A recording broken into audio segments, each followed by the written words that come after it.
Allah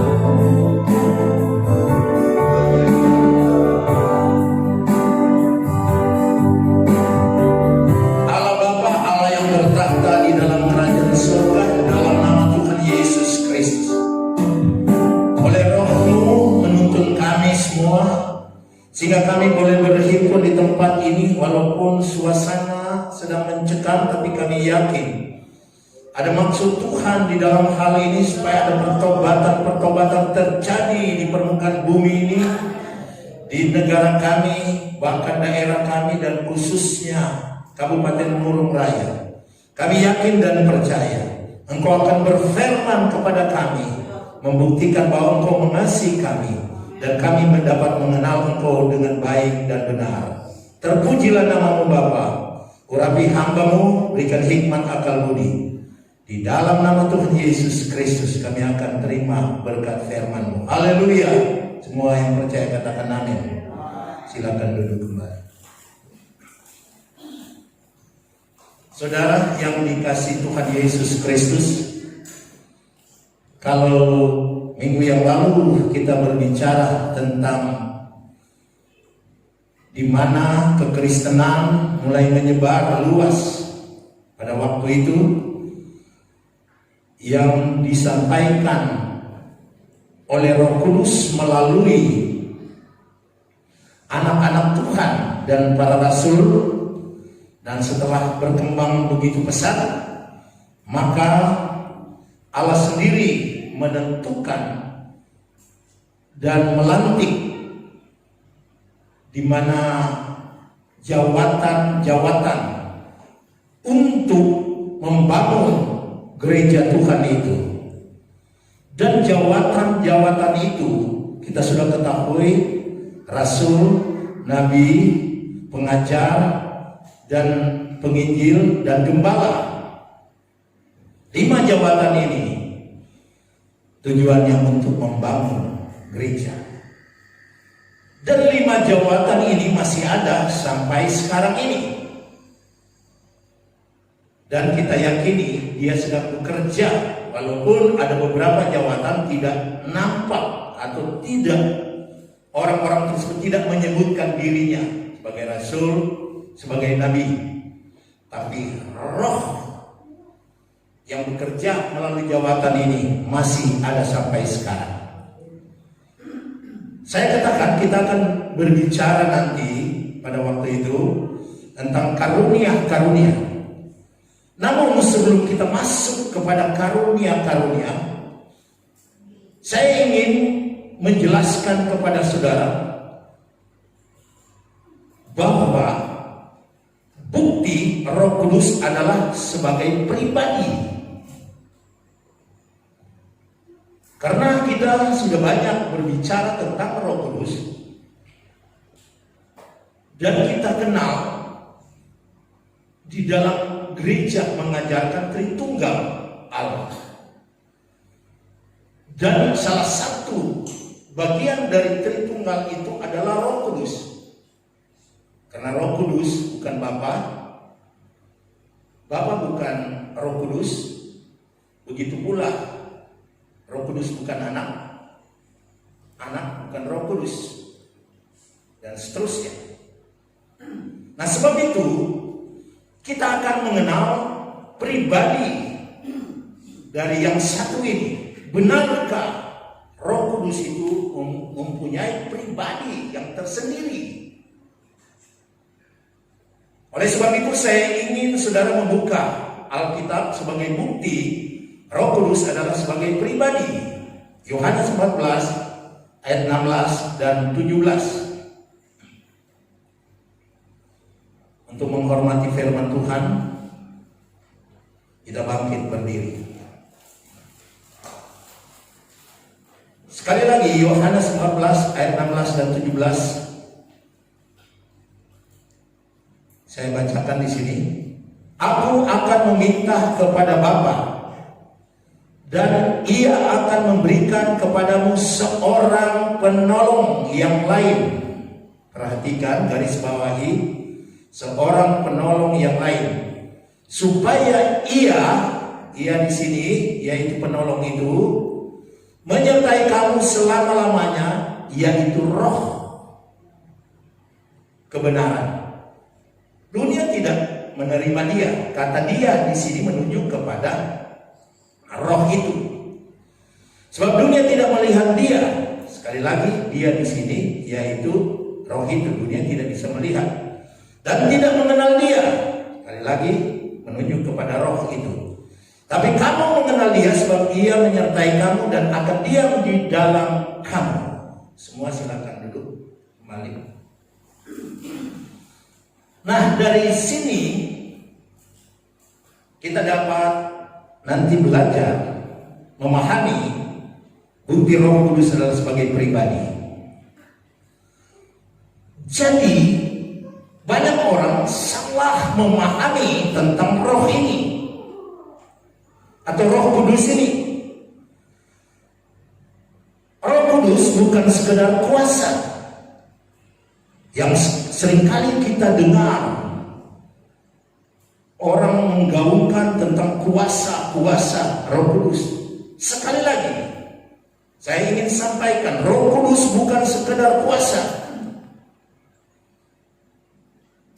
Juga kita mendengarkan gerakan Roh Kudus digaungkan.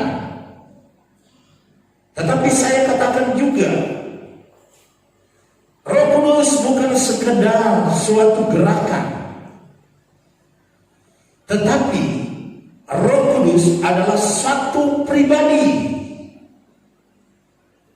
Dan ini ditemukan tadi di dalam Alkitab, dalam pembacaan kita, yang dimana saya berhenti di kata ia dan kata dia. Kata ia hanya bisa ditujukan atau ditujukan kepada pribadi. Kata dia, kita tidak bisa mengatakan bahwa dia adalah pohon.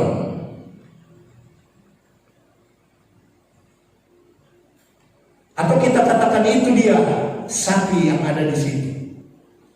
Tapi dia itu menunjukkan kepribadian. Kata dia menunjukkan kepribadian. Dan kata ia, jadi ia dan dia. Nah, saudara yang dikasih Tuhan Yesus Kristus,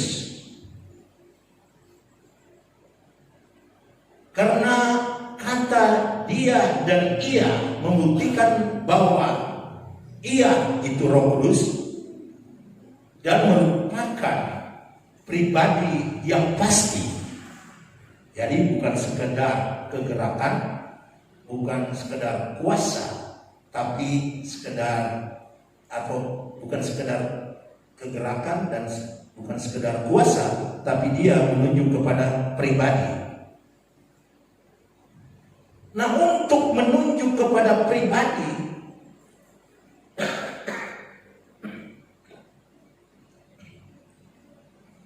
maka bukti-bukti menunjuk kepada kepribadian dari Roh Kudus itu jelas tertulis dalam Alkitab.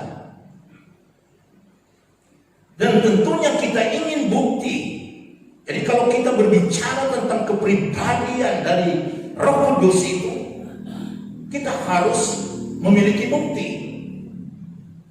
Memang di dalam Alkitab tidak menyebutkan Tritunggal, tetapi bukti dari Tritunggal ini, di mana salah satunya yaitu Roh Kudus memiliki kepribadian. Dan kepribadian itu nyata dan jelas terungkap dalam Alkitab. Baik itu kepribadian Bapa, kepribadian Yesus. Nah, roh ini tidak seperti Yesus, yang dimana dia itu menjelma menjadi manusia dan memiliki daging sama seperti kita. Tetapi Roh Kudus ini dia tidak memiliki daging, tetapi dia menempati kehidupan umat Tuhan itu sendiri, yaitu daging kita masing-masing. Tidak tahukah bahwa kita ini adalah bait Tuhan, bait Roh Kudus? Jadi Roh Kudus ini menempati daging-daging kita, yaitu di dalam hati kita, dalam tubuh kita sebagai bait Allah. Dari situlah dia mulai menggerakkan kehidupan kita. Dari situlah kita dituntun untuk dapat memberitakan kabar baik tentang Yesus Kristus sebagai Tuhan dan Juru Selamat. Dari keaktifan kehidupan kita yang dituntun oleh Roh Kudus, maka orang mengatakan terjadi kegerakan Roh Kudus.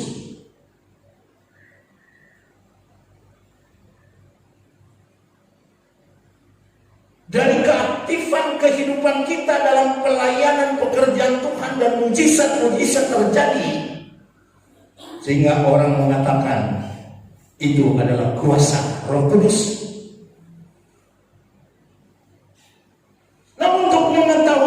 Kepribadiannya, apa buktinya? Roh Kudus mempunyai pengetahuan. 1 Korintus 2 ayat 10 dan 11. Dan kepada kita Allah telah menyatakannya oleh Roh. Sebab Roh menyelidiki segala sesuatu, bahkan hal-hal yang tersembunyi dalam diri Allah. Siapa gerangan, itu ayat yang ke-11.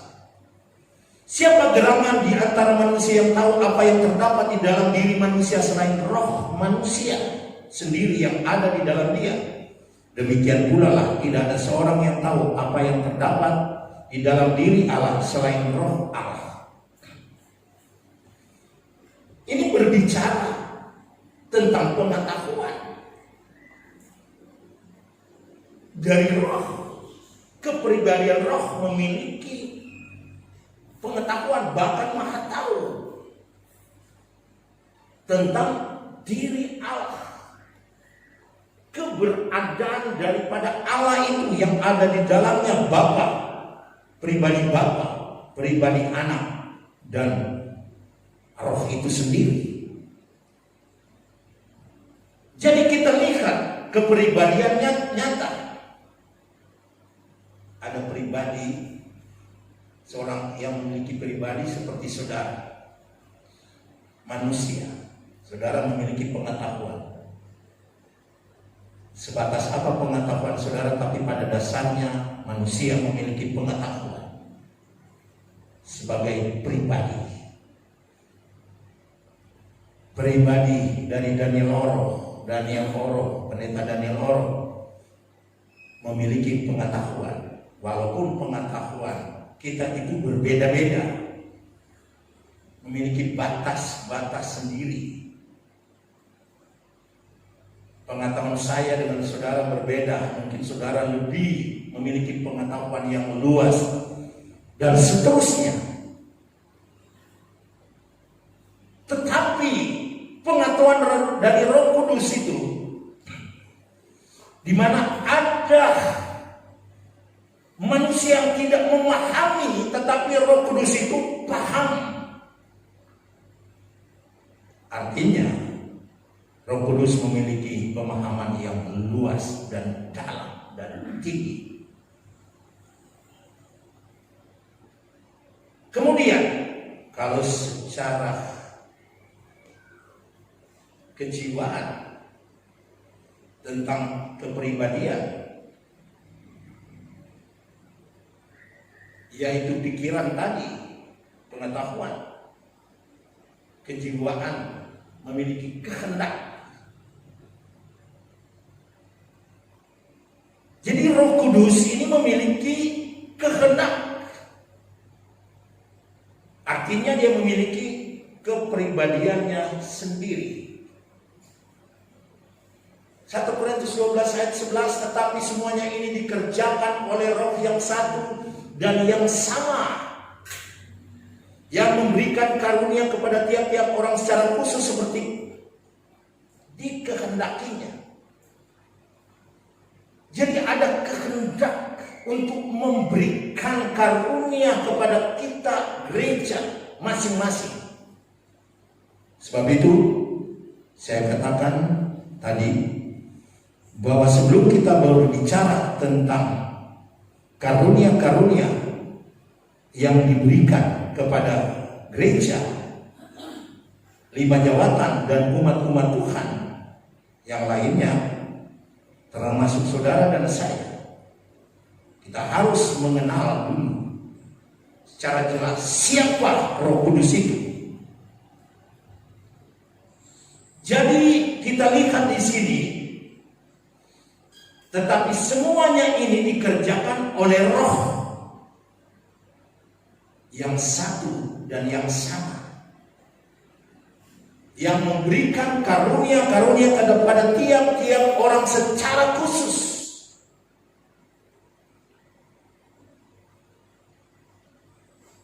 Seperti yang dikehendakinya. Jadi sekali lagi, Roh Kudus yang kita kenal itu memiliki kehendaknya sendiri untuk memberikan karunia-karunia.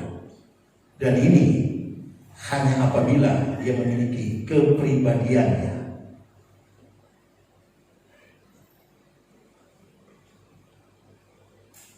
Seperti yang dikehendakinya, itu huruf besar, berbicara kepada Roh Kudus yang agung dan mulia itu sebagai bagian dari Tritunggal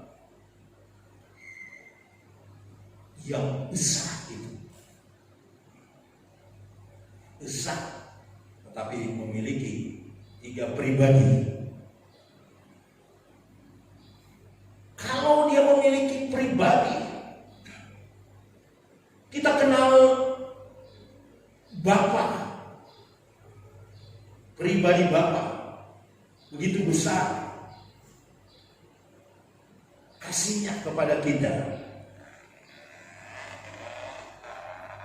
Kemudian Yesus kita kenal memiliki kasih. Berarti pribadi Roh Kudus ini harus juga memiliki kasih. Nah, inilah untuk kita mengenal dia sebagai pribadi. Roma 15 ayat 30.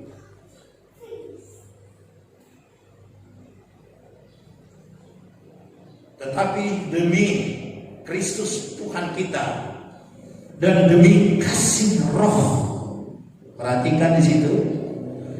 Tetapi demi Kristus Tuhan kita dan demi kasih Roh, aku menasihatkan kamu saudara-saudara untuk bergumul bersama-sama dengan aku dalam doa kepada Allah untuk aku. Paulus menyampaikan kepada jemaat yang ada di Roma. Tapi demi Kristus Tuhan kita dan demi kasih Roh, dia meminta supaya jemaat itu mendoakan, bergumul bersama-sama dengan dia, yaitu Paulus di dalam doa kepada Allah untuk aku. Jadi di sini kita temukan di mana Paulus mengatakan demi kasih Roh. Jadi sebagai pribadi Allah dalam kepribadian oknum ketiga, yaitu Roh Kudus, dia juga memiliki kasih. Jadi Roh Kudus yang berdiam di dalam hidupmu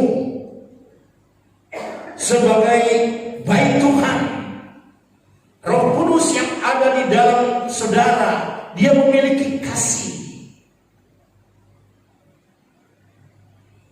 Dia mengasihi. Dan itu di mana begitu besar kasih Allah kepada kita sehingga dikaruniakan anaknya Yesus Kristus. Allah yang memiliki 3 pribadi ini bekerja sama di dalam kasih kepada dunia ini. Kemudian Yesus datang ke dunia ini, ke rahim Maria.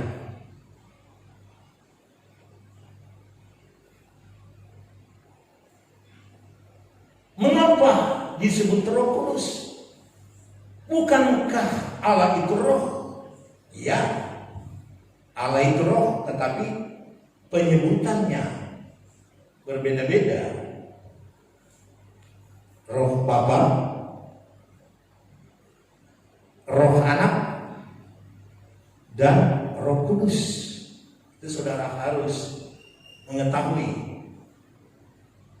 penyebutan tentang Allah itu sebagai roh, roh Bapa, roh Anak, dan Roh Kudus yang datang kepada Maria.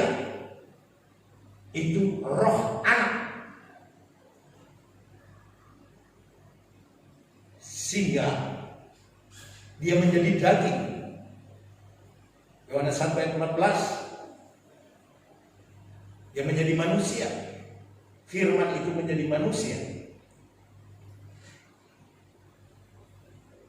Tetapi kita bukan berbicara tentang anak, tapi kita berbicara tentang Roh Kudus yang memiliki kasih.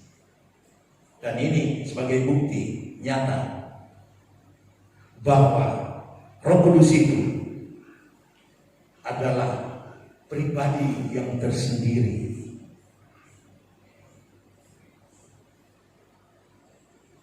Terus kalau dia memiliki kasih, dia memiliki kehendak,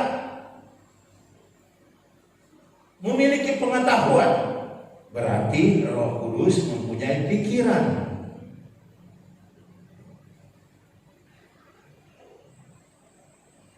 Coba saudara buka Roma 8 ayat 27.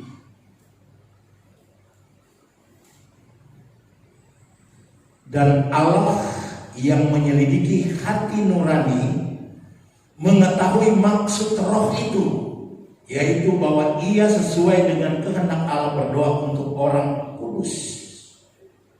Maksud roh itu. Jadi, dan Allah yang menyelidiki hati nurani mengetahui maksud roh itu. Roh di sini bukan roh manusia, tapi Roh Kudus. Jadi bahwa ia sesuai dengan kehendak Allah berdoa untuk orang-orang kudus. Dia mempunyai satu pikiran untuk berdoa kepada kita.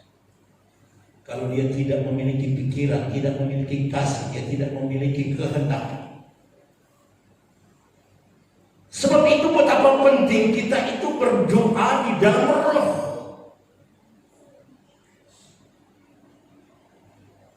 Berdoa di dalam roh bukan dengan kata-kata saja. Sama dengan kekuatan Roh Kudus yang menyertai pemberitaan Injil, bukan sekedar dengan kata-kata.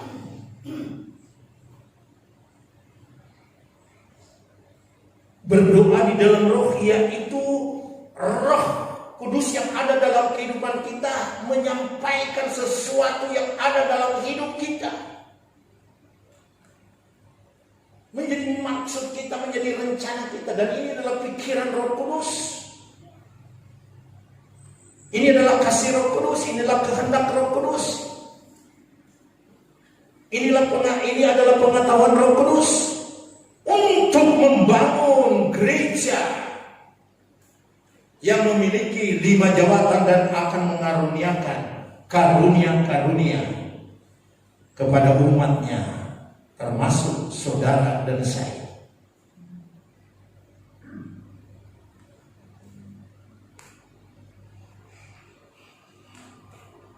Saudara yang dikasih Tuhan, ini sangat nyata dan jelas.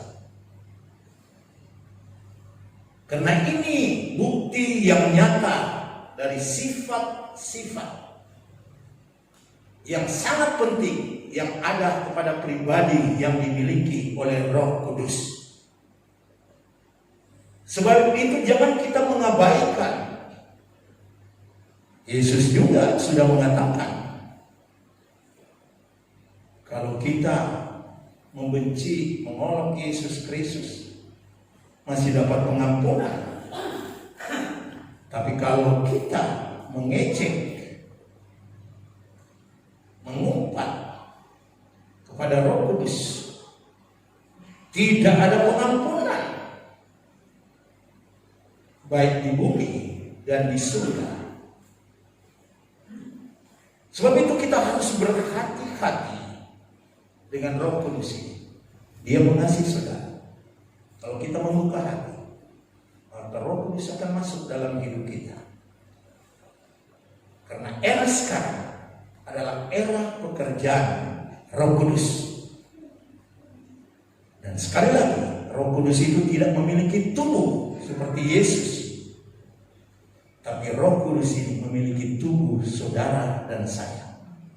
Dia berdiam di dalam hidupmu. Dia memakai tubuhmu untuk memuliakan Tuhan. Dia memakai tubuhmu untuk memenangkan jiwa. Dia memakai tubuhmu untuk bersaksi. Dia memakai tubuhmu untuk bernubuat. Dia memakai tubuhmu untuk berkata-kata di dalam bahasa roh. Dia memakai tubuhmu untuk melangkah memuliakan Tuhan. Dia memakai tubuhmu untuk bertemping sorak memuliakan Yesus Kristus. Bukankah pekerjaan Roh Kudus dahsyat? Gereja yang bertumbuh berkembang hari-hari ini, dan di mana banyak hamba-hamba Tuhan yang berbuat mujizat, memberitakan Injil dengan dahsyat di KKR. Dan sekali lagi, karena Roh Kudus ada dalam kehidupan mereka. Roh Kudus memakai mereka sesuai dengan karunia yang dikehendaki oleh Allah untuk dia. Dan karunia itu, karena dia memiliki kasih Roh Kudus, dia juga dapat memberikan itu kepada saudara. Tapi beranikah saudara membuka hati untuk dia dengan mengatakan, Roh Kudus, masuklah dalam hidupku, pakailah Roh Kudus. Tergantung kita. Ku buka hati, kata lagu tadi. Jadi kita harus membuka hati.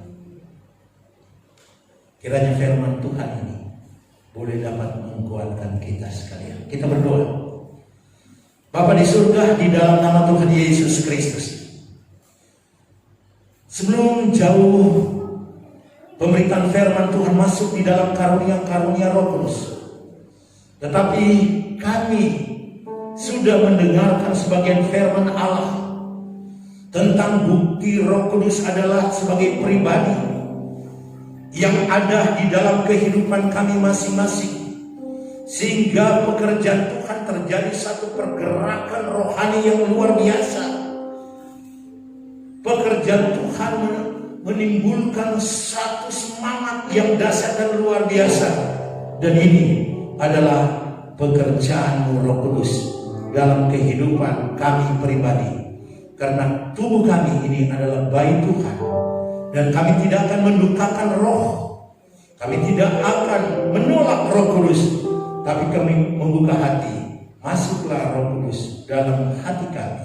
Pakai kami menjadi alat-Mu Tuhan, supaya banyak umat manusia boleh bertobat dan mengenal Engkau sebagai Tuhan dan Juru Selamat. Tuhan, berbelas kasihanlah bagi dunia ini, dikala mereka mengenal Engkau dan bertobat meninggalkan jalan-jalan yang buruk, jalan yang kurang baik, yaitu dosa-dosa mereka. Berbelas kasihanlah mengangkat COVID-19 ini, terutama negara kami yang sampai saat ini masih bertambah di beberapa kota di tanah air kami yang kami cintai ini. Berbelas kasihanlah Tuhan untuk hal ini. Bahkan daerah kami, Kalimantan Tengah, masih juga bertambah dan khususnya Murung Raya ini. Mari Engkau berbelas kasih. Kami berdoa Tuhan, Engkau adalah Allah yang kasih. Kasih-Mu begitu besar bagi Murung Raya ini. Apabila Murung Raya ini menyadari kehidupannya yang penuh dengan dosa, dan kemudian bertindak untuk meninggalkan dosa dan mencari Engkau, menerima Engkau sebagai Tuhan dan Juru Selamat, yang tentunya oleh bimbingan Roh-Mu Tuhan. Biarlah Engkau berbelas kasihan mengangkat COVID-19 yang ada di Murung Raya ini. Terpujilah nama-Mu Bapa. Terima kasih buat kasih anugerah Tuhan bagi kami semua yang sudah mendengarkan firman. Kami serahkan Murung Raya ini dalam pertolongan Tuhan, sehingga masyarakat Murung Raya terbebas dari COVID-19 ini. Keluarga-keluarga kami juga, seandainya ada yang terkena COVID-19, berbelas kasihanlah bagi mereka Tuhan, dengan mengangkat COVID-19 ini dari kehidupan mereka. Terima kasih Bapak. Terpujilah nama-Mu. Di dalam nama Tuhan Yesus Kristus kami sudah berdoa. Terima kasih Tuhan. Haleluya, haleluya. Amin.